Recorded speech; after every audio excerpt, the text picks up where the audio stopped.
We are back, and we are joined now by Jamie Tahsin and Matt Shea, authors of Clown World: 4 Years Inside Andrew Tate's Manosphere. Welcome, guys. Thanks so much for coming on the show. Thanks for having us. Yeah, thank you. So, of course, you were investigating Andrew Tate for around 4 years, and this started when you guys were with Vice in 2019. For people in our audience that may not be familiar with Andrew Tate and the Manosphere, what is it, and why is it important, I think, in this particular moment in history to understand it? Either of you, go ahead, whoever wants to go first. Yeah, sure. So the Manosphere is kind of a broad term for a group of sort of individual groups amongst themselves that make up sort of men's online rights activists. And it includes groups like incels, the involuntary celibates, who get quite a lot of press attention, pickup artists who were particularly popular in kind of the earlier era of the Manosphere, men that would teach other men how to get women, and also these kind of red pill male influencers who try to sort of explain away the woes of the world by essentially blaming it on women and the failure of feminism and modern liberal society. Andrew Tate is a influencer who kind of comes in some sense from 2 or 3 of the worlds within the Manosphere. He's a bit of a red pillar. He's a bit of a pickup artist. And he became incredibly famous in 2022, dominating social media platforms, basically showing his ostentatious, lavish lifestyle, making incredibly shocking misogynistic comments, and selling courses teaching other men how to make money online and be just like him. And Matt, how did his popularity increase? Like, what was the origins of his popularity? How did he come into the public eye? And I saw some poll of British men under the age of 18 that showed him like a few years ago having above 50% popularity, which is deeply concerning. Maybe that's taken a hit, but like there was a time where he really was doing the influencing thing, actually influencing people.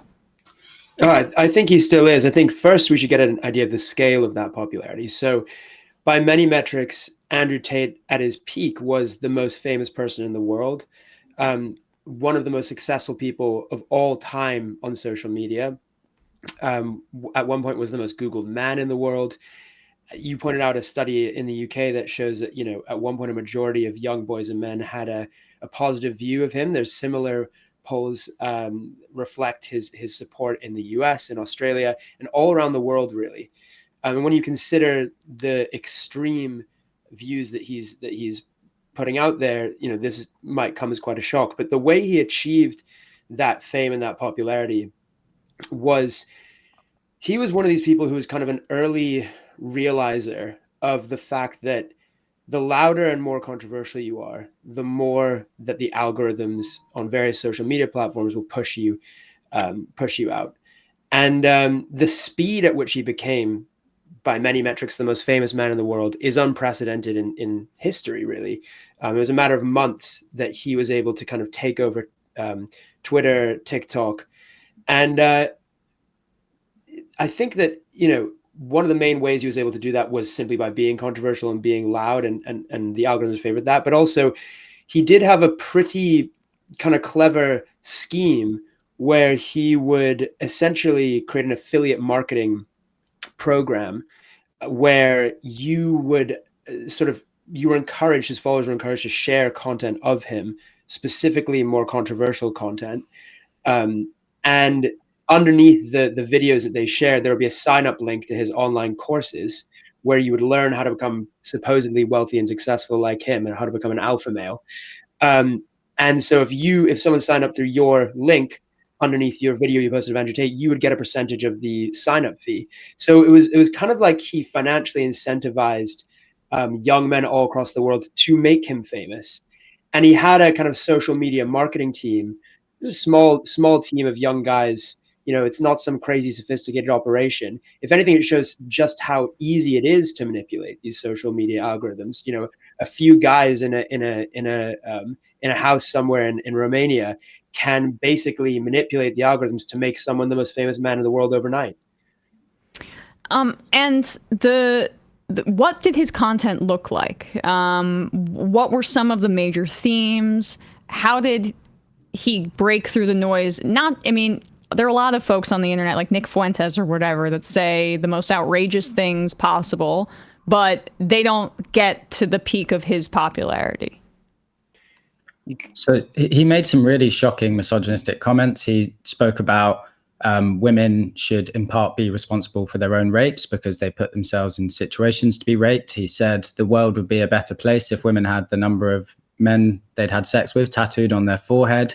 But he would also do videos that kind of trod the line between, is he joking or is he not? So he did a video like why men shouldn't hang out with their sisters, where he sort of explained why he didn't hang out with his sister, because one, she was a liberal Bernie supporter, but two, men should only hang out with other strong men. If you hang out with women, it makes you weak. So it was kind of a mixture of content, and it was the more shocking content that went most viral. But what Tate did quite cleverly is, and he said this explicitly to us, he said, like, I'm selling the James Bond lifestyle. So along with all the misogyny, he also had himself traveling the world, going on yachts in Croatia, high rises in Dubai. So he was shocking, but he also had this lifestyle element that young men were kind of drawn to in a really shallow way in many ways. The other side of Tate's content, which is now coming more to light, but something which we were kind of investigating from the get-go, was the content of his actual courses. These are like video courses, kind of like masterclasses if you were learning filmmaking with Scorsese, but instead it's how to be a horrible person with Andrew Tate. And one of his most famous and early courses was called the Tate PhD, which he thought was a very clever play on words, as it stood for the pimping hose degree. And in that course, he essentially taught men how to find and attract essentially vulnerable women who they could then groom into working for them in the online sex industry. Tate himself has always been very open about the fact that where he first made his money was in running online sex webcam companies, for which he's now under investigation for allegations of human trafficking. And that, I guess, was a part of his move to Romania in 2017, where then the authorities are continuing their investigation into him as well. People may have seen some of the photos of him kind of in captivity by the police forces there. But that move to Romania, Matt, could you talk a little bit about the timing of that? It feels like they're also at this very time in history, Me Too was a big phenomenon in the United States and in the UK. His popularity rising as this movement for kind of female activism against rape culture was increasing seems like it's not a coincidence at all.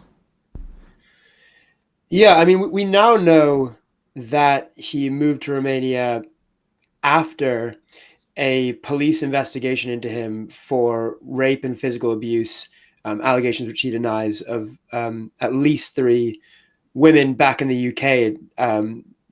At the time, he ran a webcam sex studio in the UK, and he did say that, you know, he often said that Romania is a country where you can get away with more. And specifically in the context of sexual assault accusations. You know, he may say he was joking about that, but that is around the time he moved to Romania. Of course, the Romanian authorities then, as Jamie said, did arrest him and formally indict him for human trafficking and a series of other very serious criminal allegations, which he denies, but which he's yet to stand trial for. So, you know, it turns out that if he was moving to Romania because he thought the authorities would be more lenient to him there, it turns out they were actually, that was not the case, very far from it. But is Andrew Tate a reaction to the kind of Me Too movement? It's something that gets brought up a lot. I think, I mean, you can certainly see that, like, there is a, you know, he's encouraging young men and men to potentially act in a misogynistic way, which runs counter to the Me Too movement. But I think what you're really seeing is you're seeing a lot of lonely, a men who feel that for whatever reason they haven't lived up to their idea of masculinity, whether that is having lots of sex with beautiful women, whether that's having fast cars, whether that's being rich, whether that's being good at fighting, whatever their image of masculinity that they felt they were promised, they aren't living up to it. And there's an element of self-hate and lack of self-worth there, fragility. And a lot of that, especially with young men, is to do with sex. It's to do with, I am not getting the sex I feel I deserve. That's what the whole incel, involuntary celibate movement is about. There's always been men, though, right, who feel that they're not getting, laid as much as they want to be. And there's always been charlatans and pickup artists who've Right. come in to try to help them. What's different is that group of men has now kind of metastasized into a kind of political movement that thinks that they're not getting the sex they're owed, not just because they have, crappy game with women or whatever, but because things like the Me Too movement, things like feminism, things like women having access to too many male partners, too much free choice, they feel that they are owed sex and that women and feminism is denying it them. And so they need to sort of loudly reclaim this version of masculinity. I mean, ultimately, though, that is a fragile masculinity. That's a kind of a destroyed male ego trying to claw back at something. Yeah, and the opposition needs to do a better job of defining positive masculinity, frankly. But I mean, Jamie, you both have been talking about how he integrated this with influencer culture, which is, presents things aspirationally and can maybe look like, this is what it looks like to be an actualized man. All you've got to do is sign up for my courses and everything will be solved for you. Like, when you talk about it being a political force, it's hard to ignore that in this country, Donald Trump defeated Kamala Harris. He talked about beating her up, or what it was, Mike Tyson beating her up. The initial reaction to her entering the race was she didn't deserve it. She slept her way to the top. Trump wins. Abortion's on the ballot as well. And then he nominates a bunch of people that have been credibly accused of major sexual assault, like Pete Hegseth, to one of the top positions.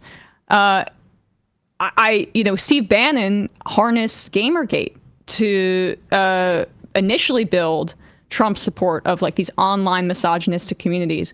It feels like this is really the culmination of that political force, in addition to other things about Trump. But really, this is a big piece of it, having success in this country. Yeah, and Tate has played a big part in that promotion of Trump in the US. And the relationship between Tate and the Trump seemingly goes back further than most people would be aware of. Andrew Tate had a meeting with Donald Trump Jr. back in 2019. They took a photo together, which Tate used to sell one of his other courses on networking. Tate had Mike Cernovich, the sort of famous alt-right commentator who, assisted Donald Trump in some ways in his first election. Cernovich attended one of Tate's War Room summits as a professor in Romania, the very first one.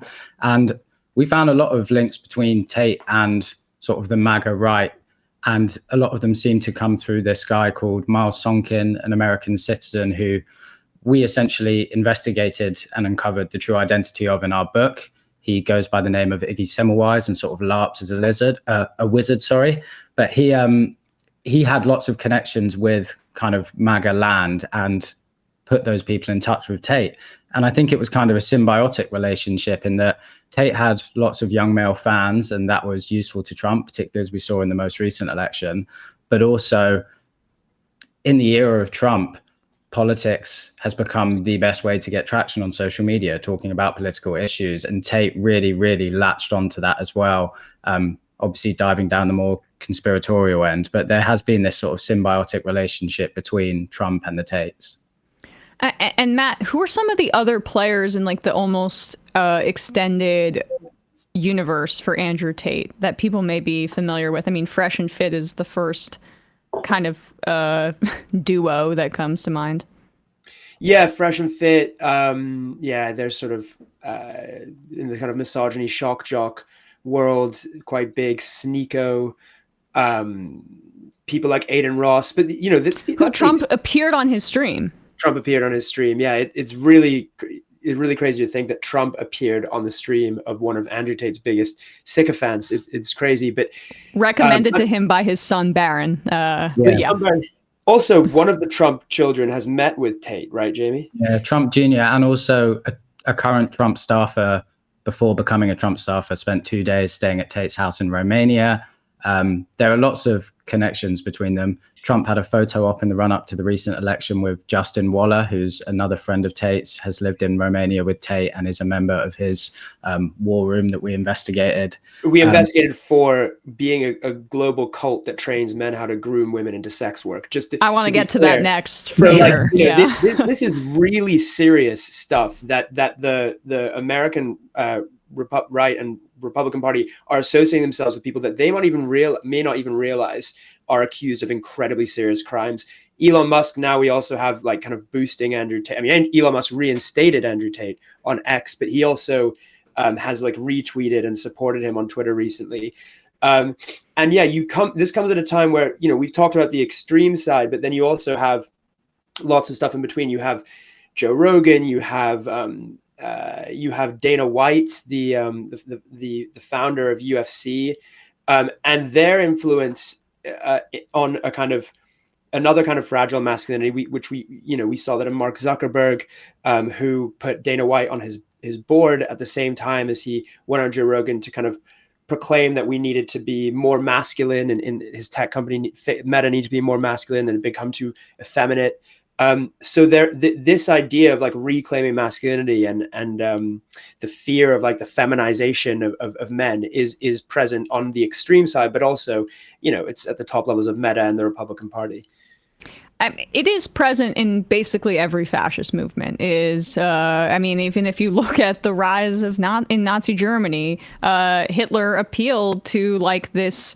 What was it? Around a third of men were out of work around that time, and tried to appeal to that sense of a lost masculine ideal with nationalism, but also like giving people jobs and putting incentives to keep women in the home, producing Aryan babies. I mean, Viktor Orban is renewing this style of politics. This is not new, but it is new in the sense of like the influencer piece.